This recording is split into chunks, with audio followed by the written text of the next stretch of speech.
I don't care whether you listen to me or not. Shut me off.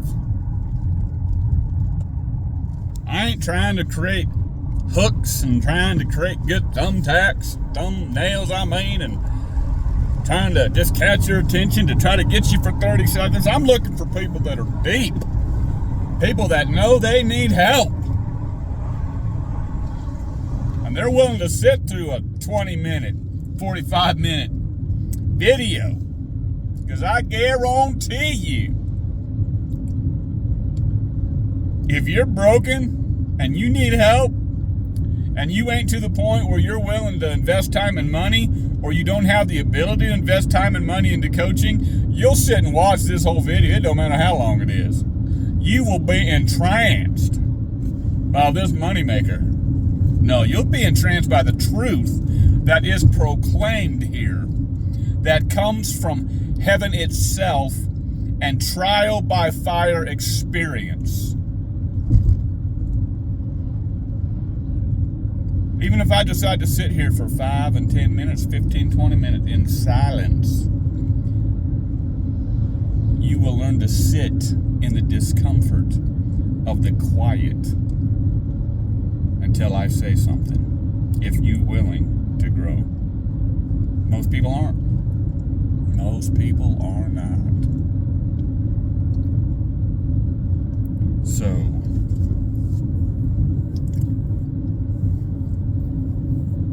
thoughts from on high.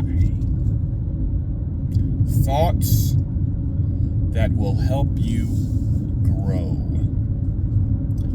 Thoughts that will transform your life if you apply them.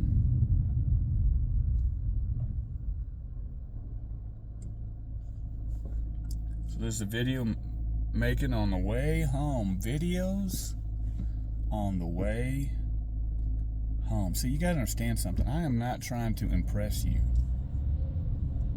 I am not trying to get followers. I am not trying to get likes. I don't give a flip. I'm just trying to help people. So don't think you're doing me any favors, which I've noticed a lot of this. I've noticed it more and more. People will jump on one of my videos or one of my lives, especially I see it on the lives, and they'll jump on it and jump right back off. But they'll leave a thumbs up, or they'll subscribe, but they won't stay and watch. I don't understand that. You ain't doing me no favors with your likes and subscribes.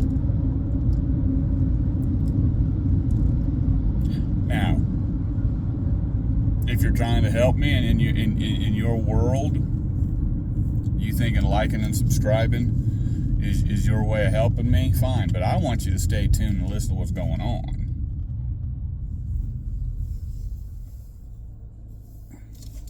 Let me put some air on. I like driving with my window down.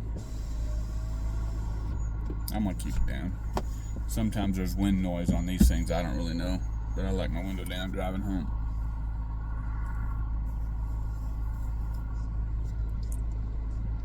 So I got a couple things roaming in my mind. That's the bad thing about when these things come to you, like when you're driving or throughout the day and you're working. I always got pens and paper, pads, something with me, but most time I'm just in a situation when I actually think of it, and I laugh at the Lord about it.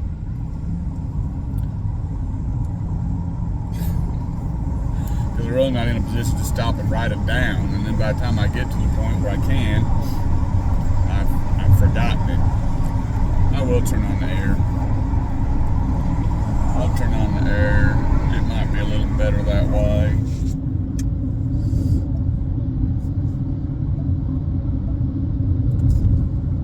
I'm in this new Ford Maverick, and I like it. I like it. going to be a bit of just ramble today, but you're going to get some lessons if you'll just stay tuned and listen.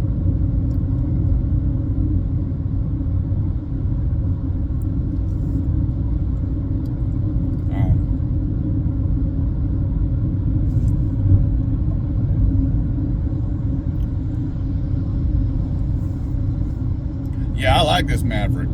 You know, it's a company truck, not my company, but it's just nice being in a brand new vehicle. You know, my first month with them, I was driving with the boss. The second month, I was in another truck, another Maverick, but there was issues with it that they didn't really know all about, and so it was a hybrid, and first time with him, and I filled it up and drove away, and before I even left the parking lot with him, I said, hey, this thing is not, it's showing empty. And we fiddled with it and whatnot, and it was acting like it's filled up, so let's just drive with it. And anyway, I'm not here to talk about that, but it was just getting worse and worse, electrical issues, and then the battery, something was up with the battery, and the battery's supposed to carry you so far if you run out of gas, and so my gas gauge was never reading right. So I just got in the habit of filling it up every couple of days, and just one day it just left me stranded, and so Ford sat on it for 2 or 3 weeks, and I was driving the boss's old truck, and he was driving a new truck, and then they finally got the word it was going to be an $8,000 fix, and they said, well, no, and they just bought a new Maverick, so I'm good with it. Now, if I had to pick one vehicle, if I only could have one vehicle, it would be a full-size 4-door pickup. I mean, that's my favorite. You know, I'm a truck guy, but I like variation of little cars, variation of little trucks. I like variety, and I like this little Maverick. And the other one was only 2-wheel drive. And I'm driving around in Aspen during the winter. It was just the tail end of winter, so I didn't have too much trouble, but there was a couple issues. This one's all-wheel drive. The other Maverick didn't have cruise control. I'm driving on the road an hour and a half to and from. You know, that's a pain in the butt to drive all that every day and not have a cruise control. But, you know, I did it and didn't complain, but this one's got cruise control, so it's nice. So finally got me a mount, and I can set my mount, you know, and make a good video without it falling apart now and falling off. So anyway, silence. Let's talk about silence. We're going to talk about some things that you're going to have to go through if you want to grow. If you want to grow. Now, you're broken. Now, when I say broken right now, I'm talking about in a bad way. There's 2 different brokens. One's good, one's bad. Right now I'm talking about the bad broken. You're broken. You're broken in some way. And we are all broken in some way. All right, you might as well chalk that up. And if you can't even own that, man, there's not a whole lot of hope till you can own that you're broken. And that's why probably my favorite catchphrase is going to be, you're an idiot. You know, and when I speak to people, and and it's going to come, I'm going to be speaking to crowds of thousands, because I know what God's promised me, and I know what He's called me to. And I can't get away from that word idiot, and I can't get away from being willing to call people idiots because it shocks you. And it offends you. And it weeds you out. I ain't interested in people that are playing games and are just dabbling, just trying, we're going to try. No. I want people that are committed. And they know they're broken. And they know they're idiots at some level. All right? So you're broken. We're all broken. You know, whether it's emotionally broken, mentally broken, spiritually broken, physically broken, relationships broken, something's broken. And there's always some area in your life that you can work on and improve, even if you do have it all together for the most part. And I mean legitimately, you really have your life together in what I call the 5 pillars: your faith, your family, your fitness, your finances, and your fulfillment. and you really are nailing it, you're good, and you don't need a guy like me. All right, that's fine.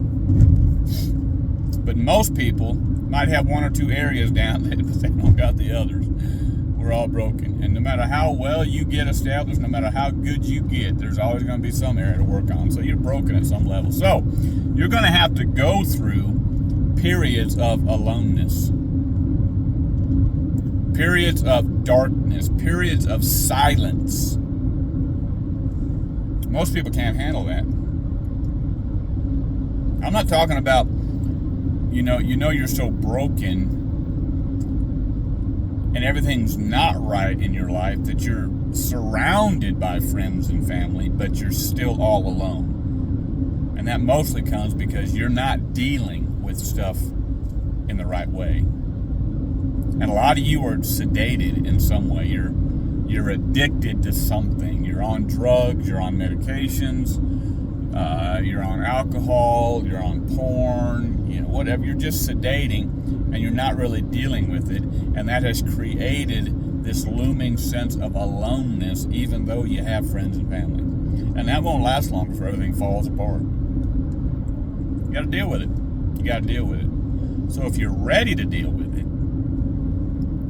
you're going to have to be willing to enter periods of stillness and of silence.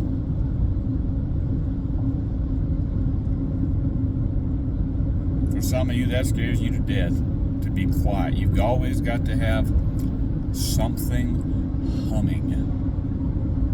There's always got to be some sort of noise. You can't have a conversation.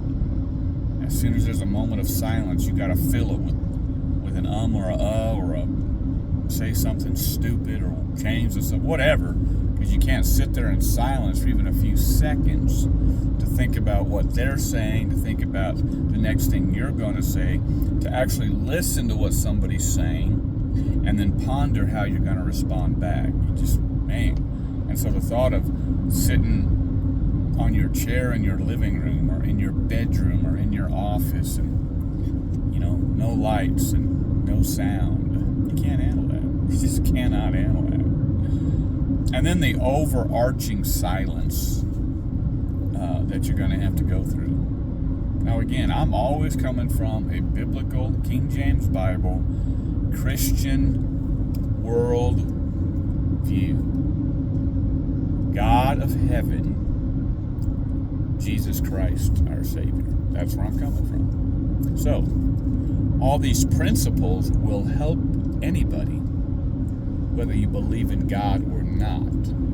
But we're coming from the foundation of God. And you can follow all these principles. And, here we tell you the what on these free platforms and give you some idea how to move forward in our coaching programs that you got to invest in time and money. We give you detailed ways of how to do it. We give you a program. We coach you. All right, we help you. But, you can reach out to us anytime, 970-366-2764, or faithfulman513@gmail. I've got links in my bio as far as I know. I'm still learning all that stuff. There's some free resources there. But anyway, you can always, text or email us for sure, or direct message us, however you see us. But the overarching silence, where you're not hearing from God, and you don't know how to deal with that, man, you do not know. You've either never heard from God, and it just bothers you, and it ought to bother you. Or you have heard from God, you've had those moments, you've had years where you did hear from God, and now all of a sudden He's silent. You got to figure out why He's silent. And then you got to know the principle that no matter how right you are, you could be doing everything right, you could be in the center of His will, be right where He wants you to be, and be in the middle of a storm, a raging storm, and you not hear Him. Be in the middle of all that, and you not hear His voice. And be in the center of his will. Can you walk by faith and stay faithful during those times?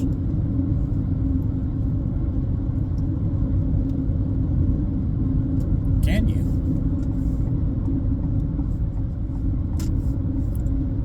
Or do you just lose all faith and just give up? Never keep pressing forward.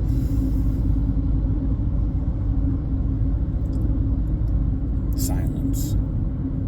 Suffering. You're going to have to learn to suffer. Let me go back to the brokenness, though, just because I said there are two types of brokenness. The good one and the bad one. We spoke about the bad one. I'll briefly say right here what I mean about the good one. Basically, you've been humbled.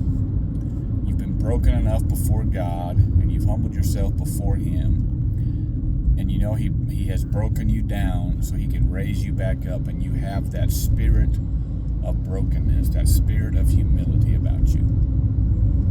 Okay? And that's when God can start to really open up some things for you. But now, suffering.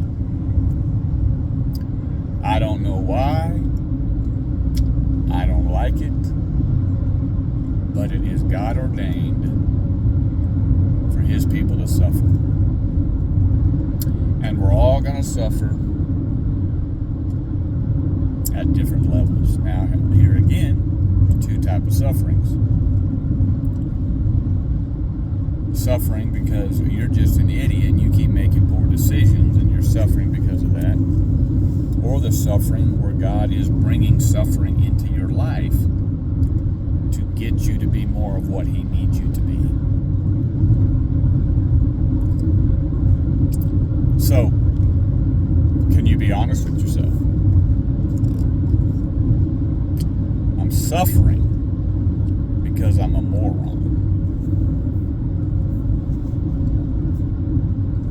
I'm suffering financially because I make bad financial decisions. I have always made bad financial decisions. I continue to make bad financial decisions. I'm not a good steward of what God gives me. I don't tithe. I don't give. I get whatever I want when I have money. I don't get my bills paid. Whatever. My body's suffering because I won't take care of it. I won't eat right. I'm a fat slob. I'm lazy. May not be fat, but my body's out of shape. Some of y'all may have a fast metabolism and you eat like you're still a glutton. You eat nothing but a bunch of garbage. You just have a fast metabolism and you want to take some sort of pride in that. Well, again, you're being a moron. You can be skinny and still be a glutton.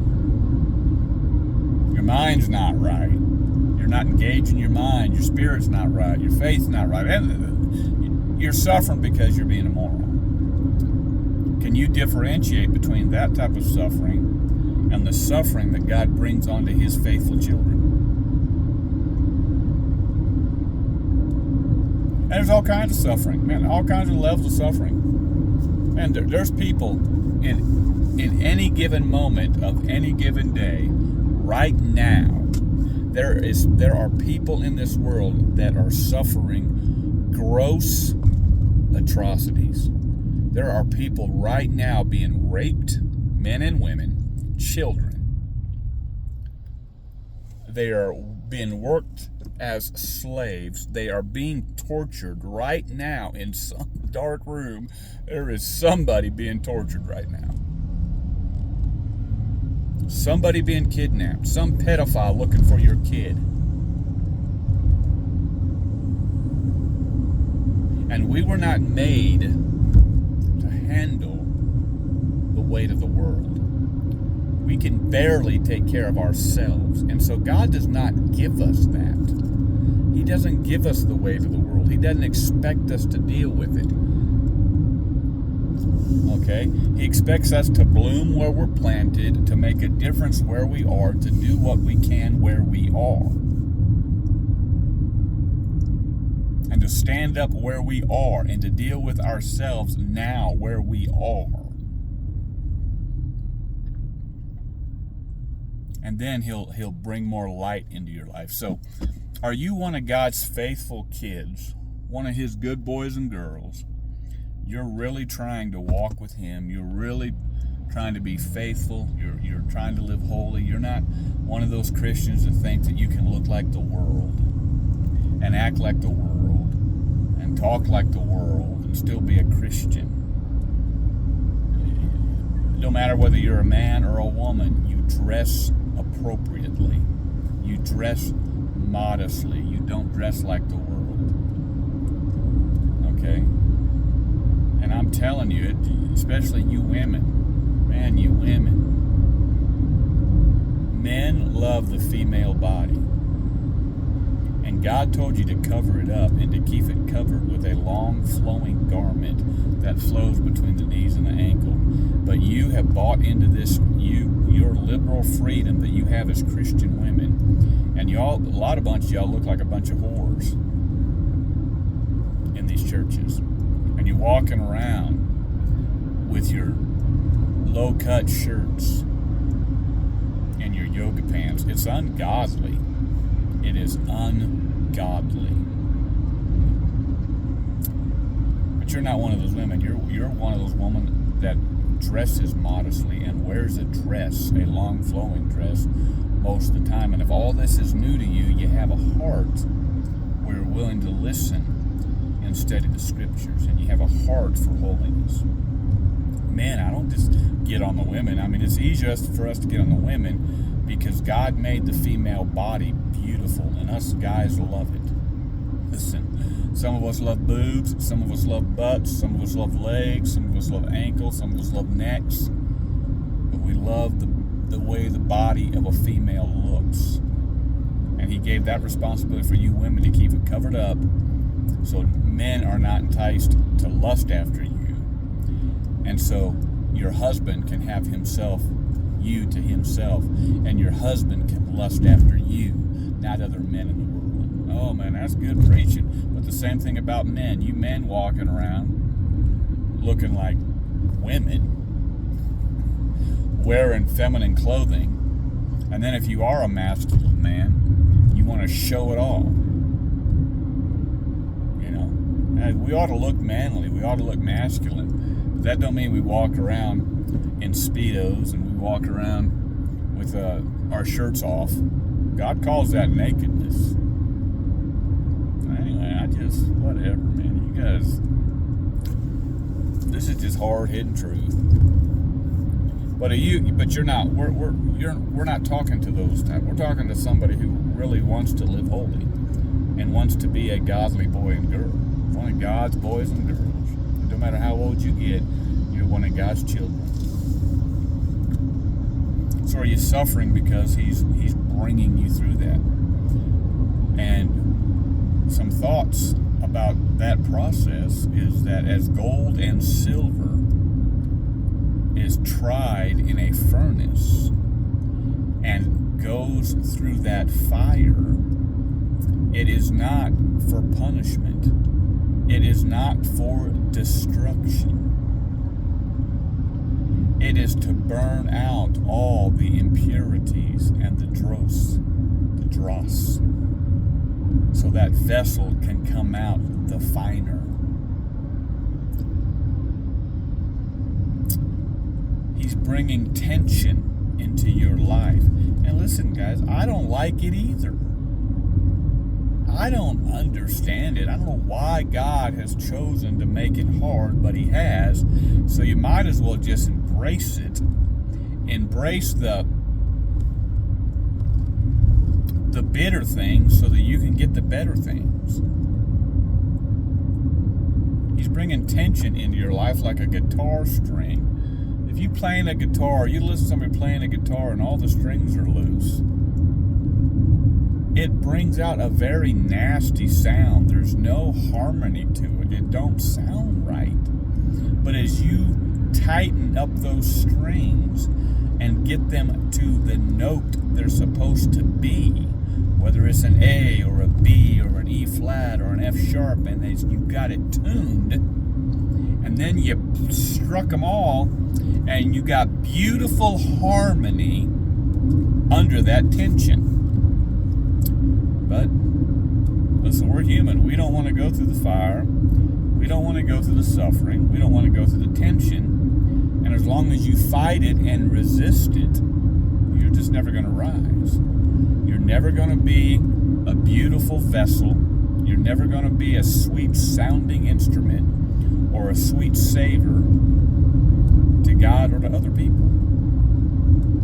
You're going to be a dirty, bad sounding, stinky person. And a great example of this is I feel sorry for the true Karens in the world, that's their name. And I don't know how that whole thing got started, but we all know what I'm saying when I say the Karens of the world. Those are people, and Christians and non-Christians alike, I've seen them all. Just never happy, never satisfied. People run for cover when they see them coming, whether it's in church or on the street. Just bitter, unhappy people because they never submitted to the process. I guess we'll end there.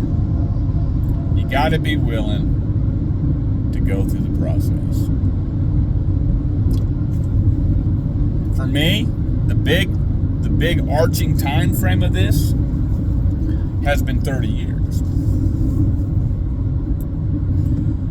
And at some level, I've always been submitted to God.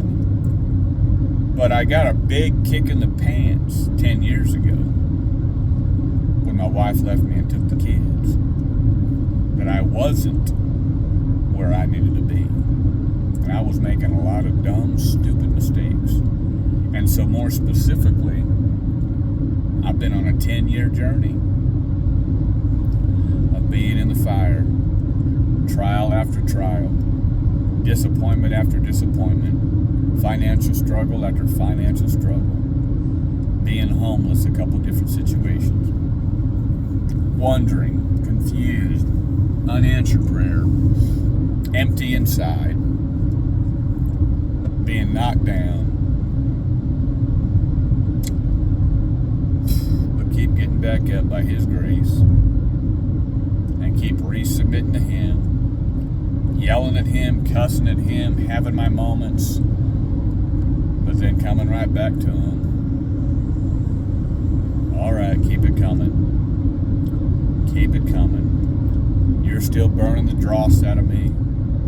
You're still trying to make me a sweet smelling savor to you and to my family and to other people. You're still trying to make sweet music come out of this vessel. Tighten me up. Tighten me up. And I keep submitting to it. You know what? I like who I am today. I like who I see in the mirror. And the man 10 years ago wouldn't recognize this man today. And I had it out with the Lord for a couple minutes a few days ago. Because I had my moments. And I screamed to God and I said, why in the world could you have not let me have my act together when I was in my 30s? The man I am today, if I was this man when I was early in my marriage, early as a father, raising my kids as this man, as this version of this man, things would have turned out a lot better. But that was not in the cards for me for whatever reason. So I'm doing the best I can with what I got now. If you need help, you want to get further faster, you can hit one of our links. You can get some free resources. You can jump on a call with us. We'll do a free call, kind of see where you are, see if one of our programs is a good fit for you. But at least help you. And until we meet again, keep your eyes on Him.